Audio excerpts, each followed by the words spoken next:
کل میں نے آپ کو ان کی مثالیں بھی دی تھی کہ اگر ایک حرف کی جگہ کوئی دوسرا حرف پڑھ دیا جائے تو اس سے ترجمہ تبدیل ہو جاتا ہے اور نماز بھی ختم ہو جاتی ہے۔ آج ہم لحن جلی، جیسا کہ آپ کو معلوم ہے کہ بڑی غلطی، موٹی غلطی، فحش غلطی، آج ہم اس کی دو صورتیں پڑھنے والے ہیں۔ نمبر ایک، اگر آپ کسی حرف کو بڑھا دیں قرآن مجید پڑھتے وقت، اور نمبر دو، اگر کسی حرف کو آپ گھٹا دیں قرآن پڑھتے وقت، تو یہ کیا ہے؟ لحن جلی ہے، اور اس سے قرآن کا معنی جو ہے وہ تبدیل ہو جاتا ہے۔ تو چلیے سبق کو شروع کرتے ہیں۔ تو سب سے پہلے آپ دیکھیں لحن جلی کی دوسری جو قسم ہے وہ ہے اگر آپ کسی حرف کو بڑھا دیں گے قرآن پڑھتے وقت تو یہ کیا ہے؟ اس کا معنی قرآن کا غلط ہو جاتا ہے۔ مثال طور جیسے فعلا کی جگہ آپ نے کیا پڑھا؟ فعلا، لام کو آپ نے بڑھا دیا، یہ آپ نے غلط پڑھ دیا، ٹھیک ہے۔ فعلا کی جگہ آپ نے تھوڑا سا لام کو بڑھا دیا تو یہاں پر کیا ہوا؟ ترجمہ کیا ہے؟ تبدیل ہو جاتا ہے۔ اس کے بعد آپ دیکھیں فَأَثَرْنَا، فَآثَرْنَا، آپ نے حمزہ کو بڑھا دیا، فَأَثَرْنَا کی جگہ آپ نے فَآثَرْنَا پڑھ دیا، تو یہاں پر آپ نے کیا کر دیا؟ کسی حرف کو بڑھا دیا، اور یہ لحن جلی ہے۔ اس کے بعد اب اگر آپ کہیں واو کو بڑھا دیتے ہیں جیسے فَوَاسَطْنَ بِهِ، فَوَاسَطْنَ، فَوَسَطْنَ بِهِ جَمْعًا، ٹھیک ہے، آپ نے واو کو بڑھا دیا فَوَاسَطْنَ، تو اس سے معنی تبدیل ہو جاتا ہے، اور یہ لحن جلی کی ایک صورت ہے۔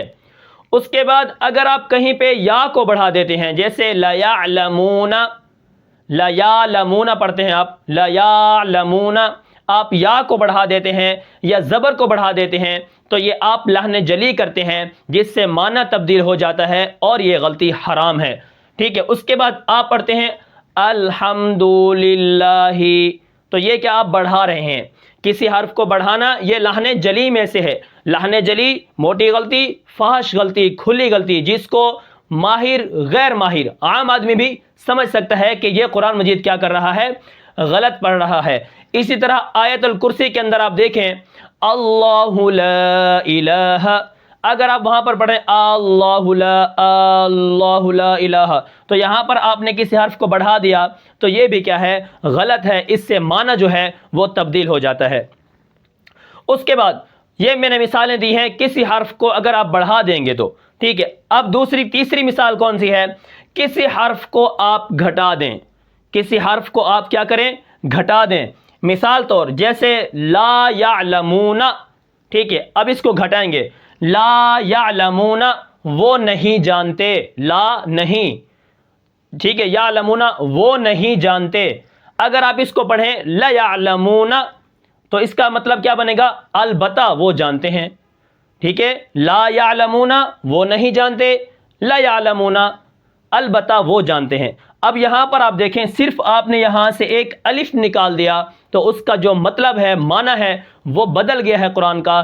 اسی طرح اگر آپ نماز کے اندر پڑھیں گے یا اسی طرح آپ تلاوت کریں گے تو آپ اس حدیث کے مصداق بنیں گے جو رب قارئ للقرآن والقرآن یلعن، کہ بہت سے لوگ قرآن پڑھنے والے ایسے ہیں جس کے اوپر کیا ہے؟ قرآن بجائے ثواب کے لعنت کرتا ہے، ٹھیک ہے۔ وہ کیسے لوگوں پر لعنت کرتا ہے؟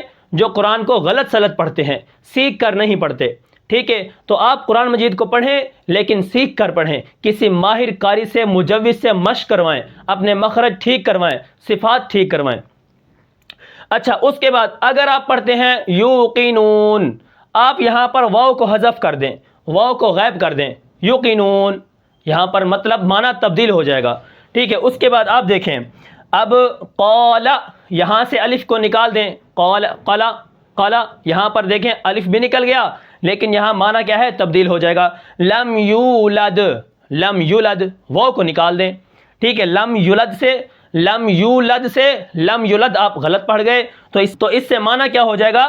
لم یولد سے لم یولد، اس سے معنی تبدیل ہو جائے گا۔ اس کے بعد ولا تقربا، ولا آپ الف کو جو ہے حذف کر دیں، ولا تقربا، ولا تقربا، یہاں پر کیا ہو جائے گا؟ غلط ہو جائے گا، معنی تبدیل ہو جائے گا، الف اور واو کا حذف ہو جائے گا، یعنی الف اور واو غائب ہو جائیں گے۔ تو یہاں پر میں نے آپ کو صرف دو مثالیں دی ہیں، کسی حرف کو اگر آپ بڑھائیں گے تو معنی تبدیل ہو جائے گا، اگر کسی آپ حرف کو گھٹائیں گے